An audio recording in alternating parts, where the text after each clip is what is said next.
Bibliaudible, l'histoire commence.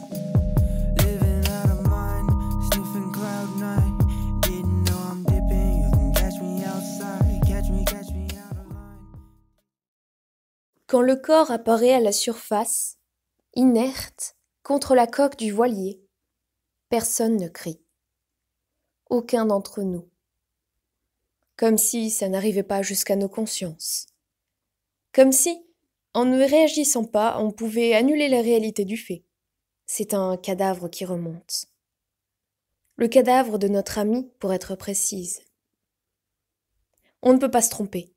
Son caban bleu nuit flotte autour de lui comme un rappel du vivant qu'il était plus tôt.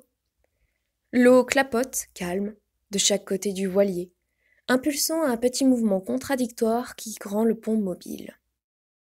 Face au vent, le voilier n'avance plus. Si on tournait les yeux vers l'horizon, on verrait simplement un ciel pâle, troué par un soleil mou qui donne quelque brillance à l'océan. Mais on ne peut pas.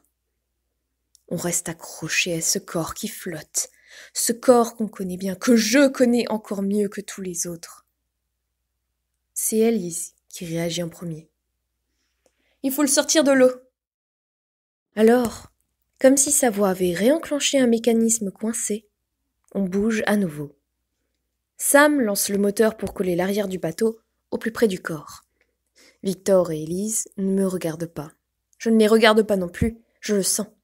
Deviner leurs mouvements, les identifier en taches de couleur à leurs voix qui se croisent à présent. Va pas si vite, ralentis le moteur. Tu le tiens? Aide-moi, il est trop lourd. Clarence.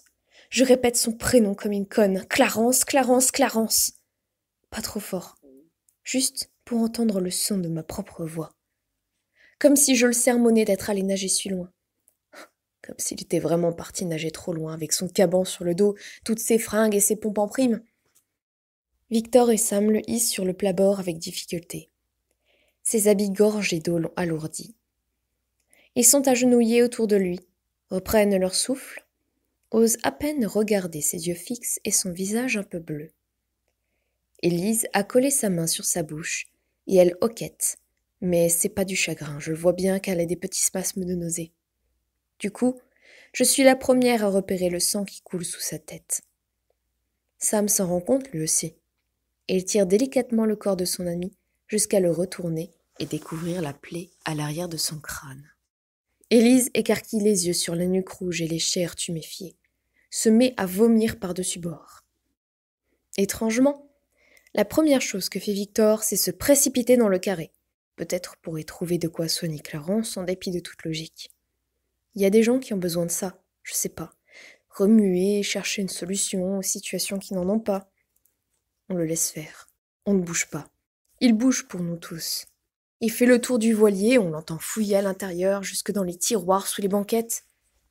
On devine les meubles malmenés, la rage de Victor à trouver la trousse à pharmacie. Il finit par remonter sur le pont, la trousse à la main, le visage défait par la conscience d'un triomphe absurde. On dirait qu'il s'excuse avec sa pommette écorchée, ses doigts qui malaxent la trousse, sa bouche tordue. Il a l'air un peu con. Ce serait drôle dans une autre situation.